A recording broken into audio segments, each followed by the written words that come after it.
Doctor ইউনূসের কাছে আমি এই বিচারটা চাই। আজকে আমার স্বামী মরছে 2 মাস হয়েছে। 2 মাস হয়েছে আমরা কোনো বিচার পাইতাছি না।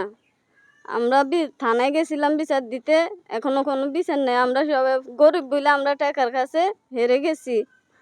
আমাদের কোনো ইয়ে নেই না, আসামিরা করতে আছে কি সুন্দর। আর আমার স্বামী কত পয়সা অত্যাচার হয়ে মরছে, সেটা দোয়াইতেও পারে নাই। এখন আমার সন্তান 4টে সন্তান নিয়ে কত কষ্ট চলতেছে। আমার পোলাপাইন সকালবেলা কি অবস্থা করতেছে খাওয়ার জন্য দিতে পারি না আমার পোলাপাইনেরে। এখন এদের কোনো বিচারে নেই আমাদের কাছে। সবাই টাকা দিয়ে মানাই দিছে, সব কিছু টাকা দিয়ে মানাইছে। টাকার কাছে আমরা হাইরা গেছি গরিবদের। আমার এই ছেলে সকালবেলা কি অবস্থা করে, মেয়ে 2টা শুধু কান্না করে, কিছু খাবার লেগে খাইতে পারে না। এক বেলা খাইলাম না, আরেক বেলা খাইতে পারে না আমার মেয়েরা। স্কুল যাইতে সময় টাকার লেগে কান্দে। এখন আমার দেখার মতন লোক নাই। ভবিষ্যতে চলবো কিভাবে তাও জানি না, ফুলাইন সাইডটা নিয়ে।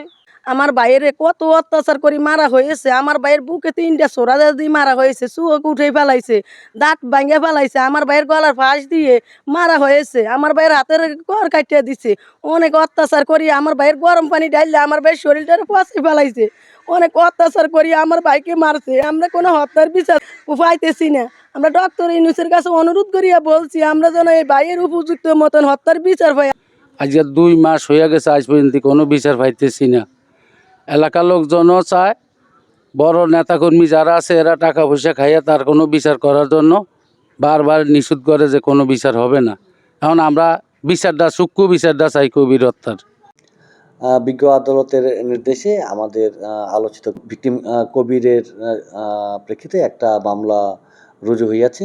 আমাদের ইন্সপেক্টর অত্যন্ত নিবিড়ভাবে তদন্ত করতেছে। এই সংক্রান্তে যাবতীয় সাক্ষ্য প্রমাণ সংগ্রহ করা হইতেছে। খুব শীঘ্রই আমরা এই কবিরের যে মৃত্যুর ঘটনার প্রকৃত রহস্য আমরা বিজ্ঞ আদালতে পেশ করব।